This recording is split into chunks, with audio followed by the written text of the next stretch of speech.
Good morning, or good afternoon, or good evening. Regardless of when you may be viewing this presentation, thank you for joining us.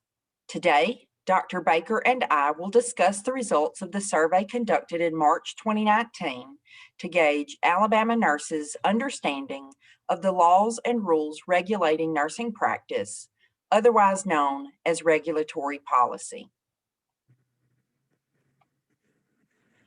For ASNA's policy, neither presenter has disclosed a conflict of interest for this program. In this presentation, I will present the results of the 2019 Alabama Nurse Knowledge of Regulatory Policy Survey and Study. Then Dr. Baker will discuss implications of the study for nursing practice. But first, a brief background on why the study was conducted. For approximately a decade, the National Council of State Boards of Nursing managed a fellowship program as part of its Institute of Regulatory Excellence. Its purpose was to further knowledge of boards of nursing through research and projects focused on education, policy, or discipline that was conducted by participants in the program and shared across NCSBN members, which include nursing board members and board staff. This was a lengthy program, typically requiring 4 years to complete. But as a result of the IRE program being retired by NCSBN in 2019, participants such as myself and IRE committee members such as Dr. Baker had an expedited timeline for completion of projects. I would like to take this opportunity to thank Dr. Baker and all the committee members who shared their expertise with nurses across the U.S., its territories, and Canada by serving on the IRE committee and seeing these projects through to the end. I would also like to mention Dr. Susan Lee of Texas, who served as an additional mentor for this project and who continues to work with Dr. Baker and me on a manuscript for this study. So why this topic? Frankly, after coming to work at the Board of Nursing in 2009, I recognized my own lack of knowledge about the process for establishing regulations governing nursing practice.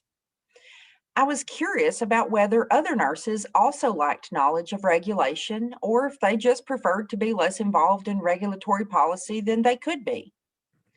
The IRE Fellowship Program provided the perfect opportunity to study this topic. The study adhered to all ethical research standards and was deemed exempt by the Western Institutional Review Board. Additionally, prior to commencement, the study was subjected to ABN's Institutional Review Committee to ensure that it met all standards for ABN-involved research. 2 extensive searches for literature were done for this project. The first, done in the spring of 2017 using CINAHL, Google Scholar, and HealthSource Nursing Academic Edition, did not have results from the U.S. on the topic of nurses' knowledge level of regulatory policy. Thus, a revised search was conducted using the CINAHL database on the topic of nurse role in policy, and that returned adequate results to proceed.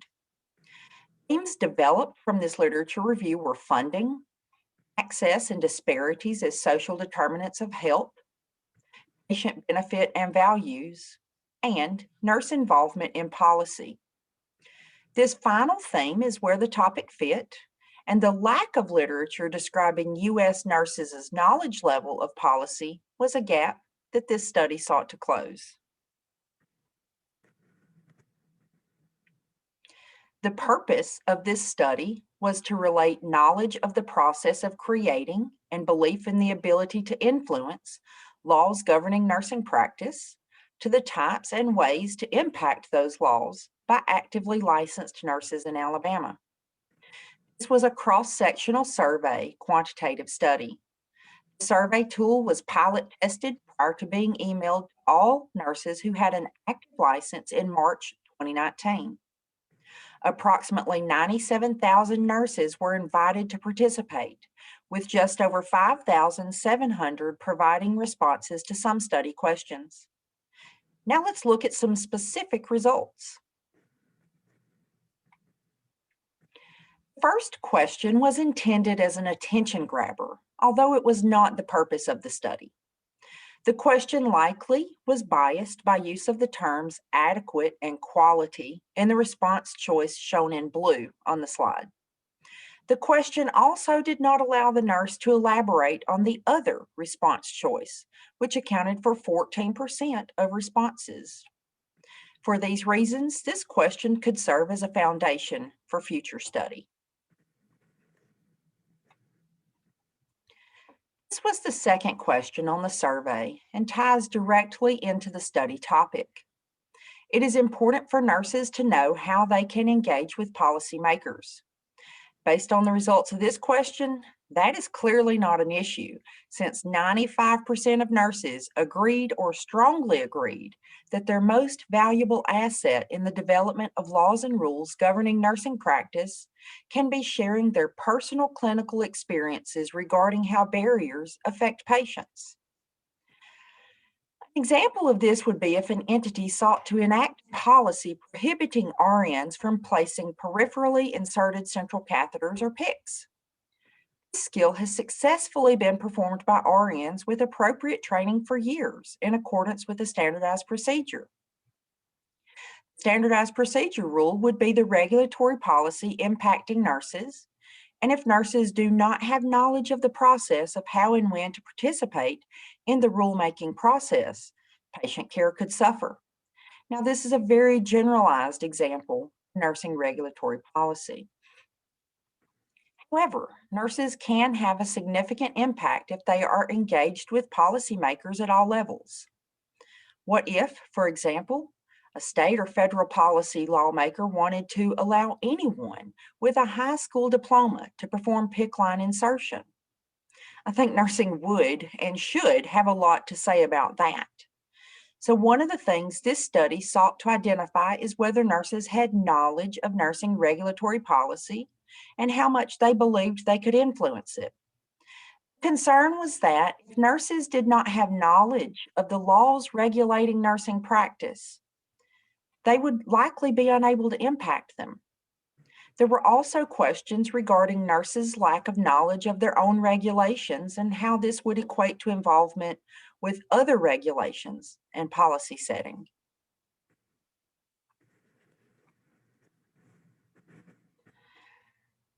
The dependent variables were whether nurses could identify all of the topics of the laws governing nursing practice and all of the ways they believed that they could impact the laws and rules governing nursing practice.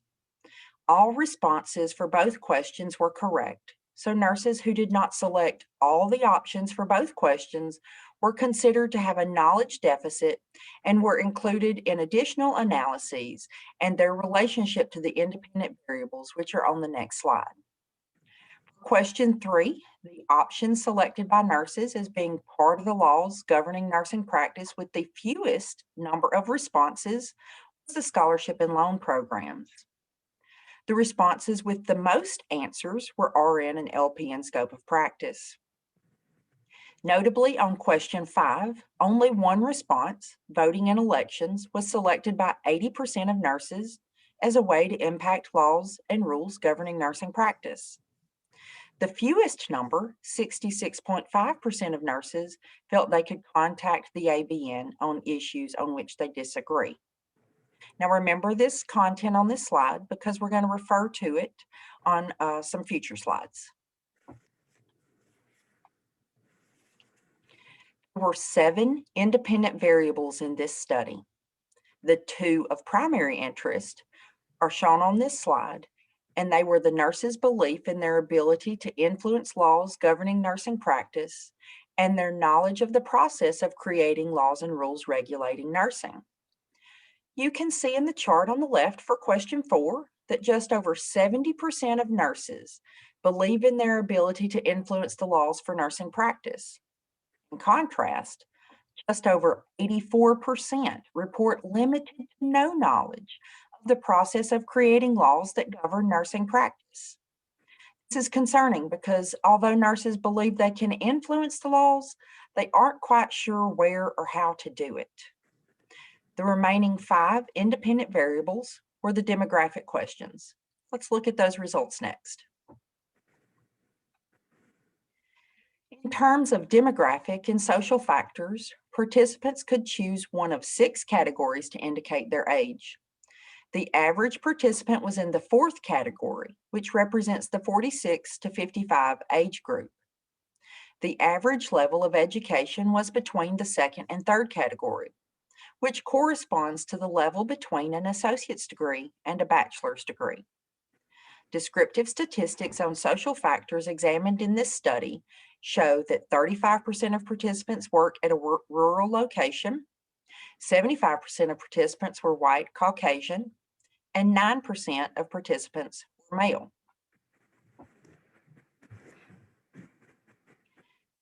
This table represents the logistic regression results for predicting the probability that a participant selected all available options concerning knowledge of laws governing nursing practice, which was question 5, the slide that I referenced earlier.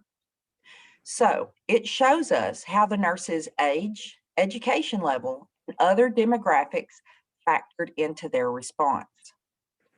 Odds ratios above 1.0 indicate a positive relationship between the independent variable and knowledge of laws, while results below 1.0 indicate a negative relationship. Asterisks placed next to the odds ratios correspond to the degree of statistical significance. The results show how increased belief that one can influence the laws is associated with a 21% increase in the odds that a participant selected all choices. Every additional level of education that someone achieves is associated with a 14% increase in the odds of selecting all the choices. The odds of white participants selecting all choices are 26% higher compared to all other participants. The odds of male participants selecting all choices are 29% higher compared to women and others who did not report their gender. The probability that results based on race and gender are due to chance is less than 5%, while there is less than a 0.1% probability that the other results are due to chance.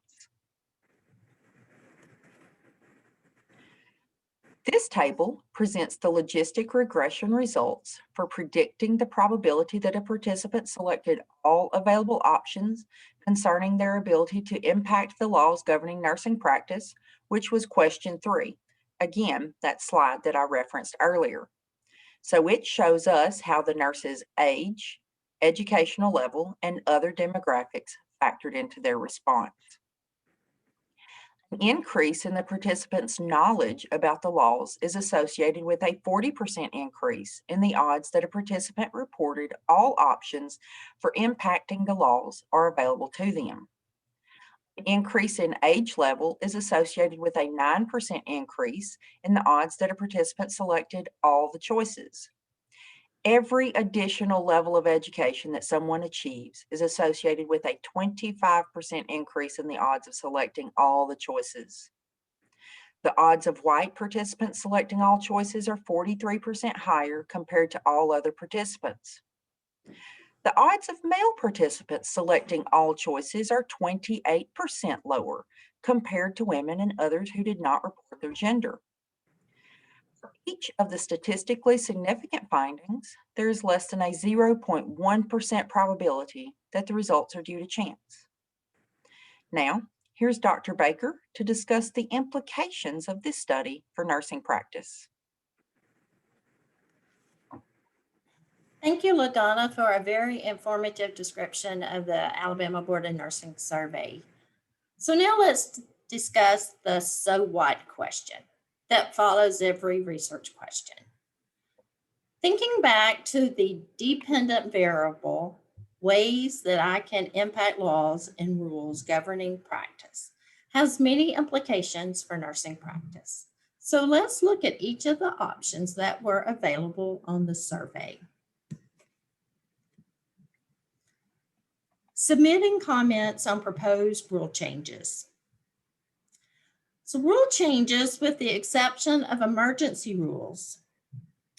All proposed rule changes affecting a nurse's license must be published for 35 days. to everyone for public comment. The board considers the proposed rule changes, and if approved, the board considers the proposed rule changes. The board considers the proposed rule changes, and if approved, the next step is to publish the proposed changes for public comment. The board then decides if any changes should be made to the proposed rule, and then votes the final decision on that proposed rule. The Alabama Board of Nursing rarely receives any public comments. Joining a professional organization. Most all professional organizations monitor health policy, regulations, and proposed bills impacting nursing care. ASNA is a perfect example of a professional organization that actively influences laws and rules governing nursing practice. By virtue of being an SNA member, you are represented in the process of impacting nursing practice. While it's impossible to list everything that ASNA does to impact health policy, I'll give you a few examples. ASNA keeps its members updated on state bills that impact nursing practice and organizes an annual Capital Day for nurses to visit Montgomery, attend a rally, and visit their legislators. ASNA members are also members of the American Nurses Association, also known as ANA. This is a powerful national organization that is very active through lobbying on Capitol Hill and Washington, D.C. ANA lobbies Congress for federal legislation that will advance the nursing profession, ultimately impacting patient care. Contacting elected leaders. You may not be able to travel to Montgomery and visit your legislator, but you can send an email that can be just as powerful. You can send an email with the bill number in the header of the email, and then in 2 to 3 sentences, you can state how you feel about that bill and why you oppose or support it. Also include your name and credentials, and make sure you include your mailing address so that the legislator will know that you live in his or her district. The website listed on the screen allows you to search for your state and federal elected officials so that you can have their contact information. Contacting the Alabama Board of Nursing. Nurses are encouraged to visit the Board of Nursing's website and contact the board with questions or concerns regarding rules and regulations to impact nursing practice. Working with the Alabama Board of Nursing. Opportunities exist for graduate nurses interested in regulatory practice to obtain clinical hours at the Board of Nursing through our Alabama Nursing Resource Center. The Leadership Institute at the Alabama Board of Nursing provides curricula for nurses interested in enhancing their leadership skills. Periodically, the Board of Nursing forms advisory committees,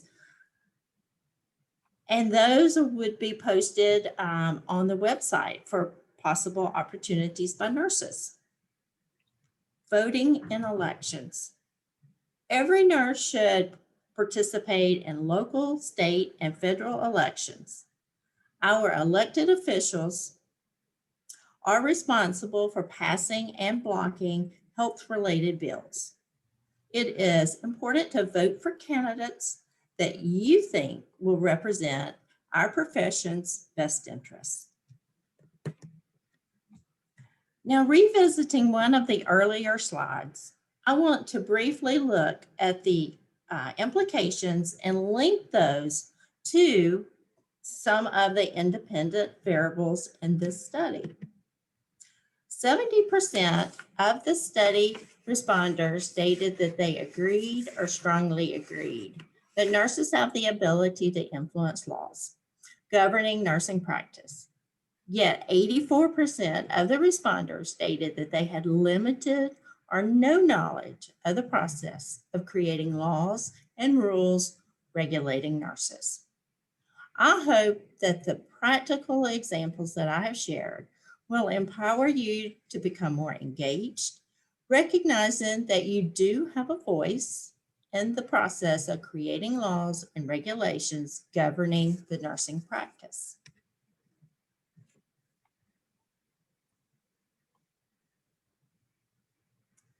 So turning it back to LaDonna, I will let her summarize. Thank you, Dr. Baker. Being involved is very important for all of us. This study shows that nurses who were younger than 46, non-white, and had less than a bachelor's degree reported deficits in both knowledge of the laws and confidence in their ability to impact the laws governing nursing practice. It also showed that although men know more about the laws, they know less about their ability to impact the laws and rules governing nursing practice. We encourage you to visit the ABN's website periodically to review proposed rules changes. Also, please ensure you keep your contact information updated, including your email address, so you may receive important notifications from the ABN, including periodic newsletters and licensure information. Log into my profile to update contact information, earn continuing education, and visit the laws section of the ABN website.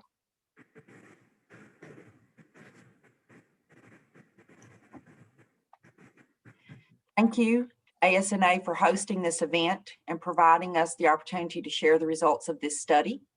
We also thank you, the participants, for your time and attention during this presentation.